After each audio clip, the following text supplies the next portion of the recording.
Alan Moore isn't exactly a household name, but in his own field he's won international recognition. He's a writer who's done a great deal to turn the comic book into a serious literary form, the graphic novel. Despite keeping a low profile here in the UK, Hollywood loves him, and next week V for Vendetta becomes the latest of his graphic novels to be turned into a movie. Moore himself has said that he doesn't want to have anything to do with the film. He doesn't want to become a celebrity and he dislikes giving interviews. But he did agree to speak to us.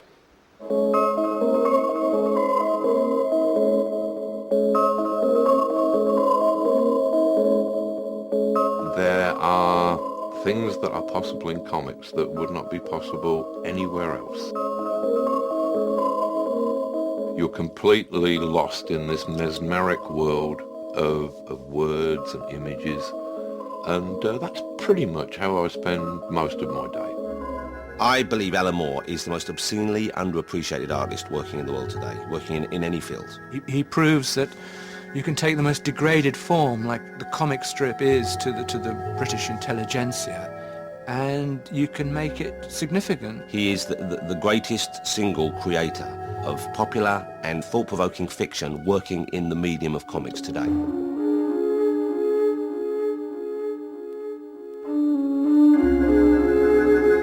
I have no idea of how many comics I've actually written. It must be into the thousands. This is V for Vendetta. This is a book that I wrote in the early 1980s about a very romantic anarchist figure waging a one-man war against a fascist police state in the incredibly distant future time of 1997, when I predicted that we would be under an extremely right-wing government who would have put security monitor cameras upon every street corner. The League of Extraordinary Gentlemen was a rollicking good Victorian adventure yarn in which characters such as the Invisible Man and Jekyll and Hyde and Captain Nemo all come together for this marvellous literary orgy. I wrote From Hell beginning in 1988 on the 100th anniversary of the Jack the Ripper murders. I think that this is probably about the most thorough dissection of the Whitechapel murders that anybody is ever likely to read. He loves his source material in science fiction, in mythology, in literature. He draws on them all, poetry, everything. If a novelist managed to do that, then he would be written about on the front page of every upmarket newspaper. But of course, him being a comic person, probably 20 spotty boys enjoyed it.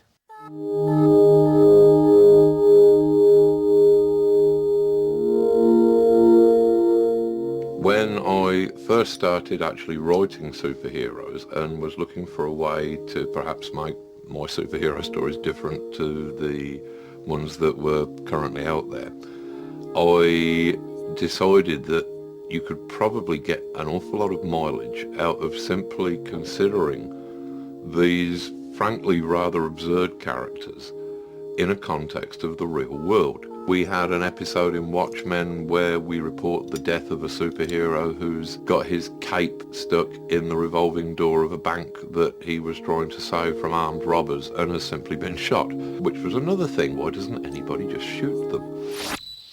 Generally, the explanations that are given for the motivation of these characters, it's pretty flimsy. I mean, people, I'm sure, have had their parents killed in front of their eyes.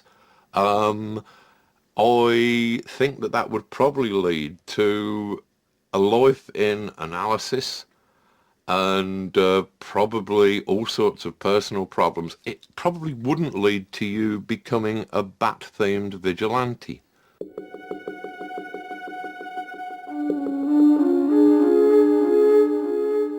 I'm a closet megalomaniac, I suppose, in that I do like to influence the artists in what they do as much as is possible, while at the same time appearing to be a really nice guy.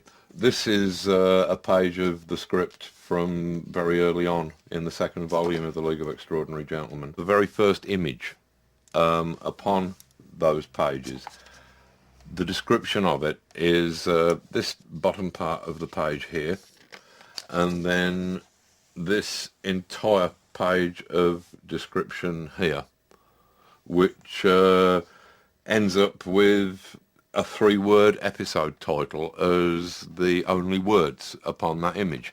I mean, this is actually how the image ended up. Every detail of this has to be described to the artist or it won't be there.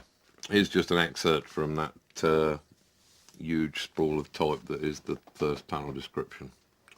Okay, in this first huge panel, the man stands on his carpet, which is flying along into the background away from us.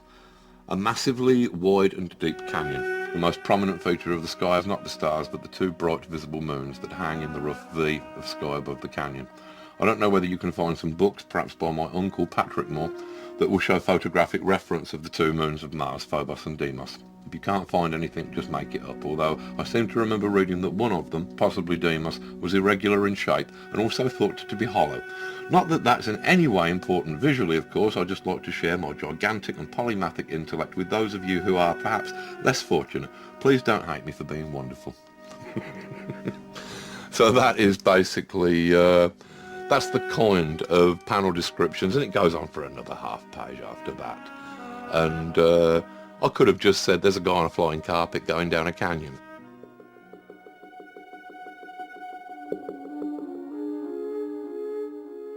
Originally I was content to just simply accept the money that was offered when people had adapted my comic books into films. Eventually I decided to refuse to accept any of the money for the films and to ask if my name could be taken off of them so that I no longer had to endure the embarrassment of seeing my work travestied in this manner.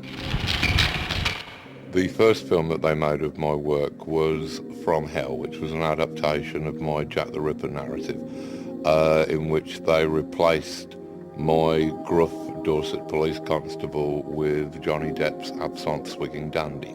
That doesn't sound much out of the ordinary.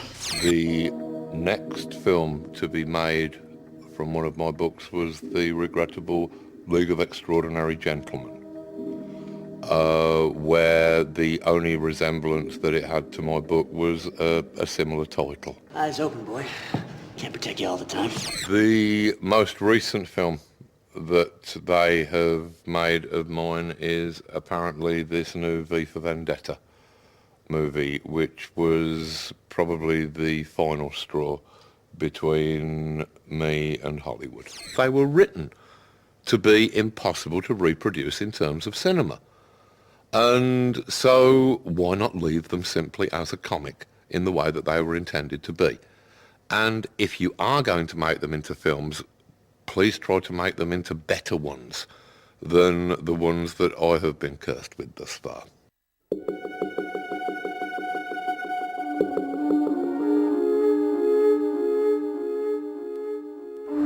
There are numerous influences upon my writing. The romantic, Blake Fuseli, the decadents, Beardsley, Wilde, the great magical thinkers, John Dee, Austin Osman Spare, angels, demons, hallucinations. Most of all, I am influenced by Northampton, the town that I've lived in all of my life.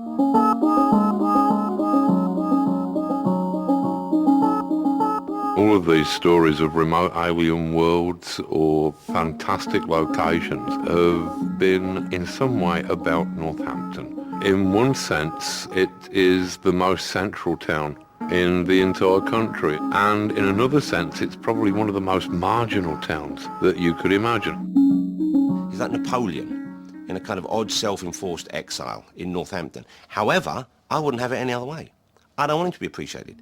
I almost didn't want to talk to you on this show because I don't want people who aren't yet smart enough to understand that comics are the greatest art form going to wake up and start enjoying them. There are a lot of advantages to having lived in one town all your life. You get a sense of your location and its history that I think gives a lot of depth to my actual writing, which I wouldn't trade for a kind of a globe-trotting lifestyle. That really doesn't appeal to me at all.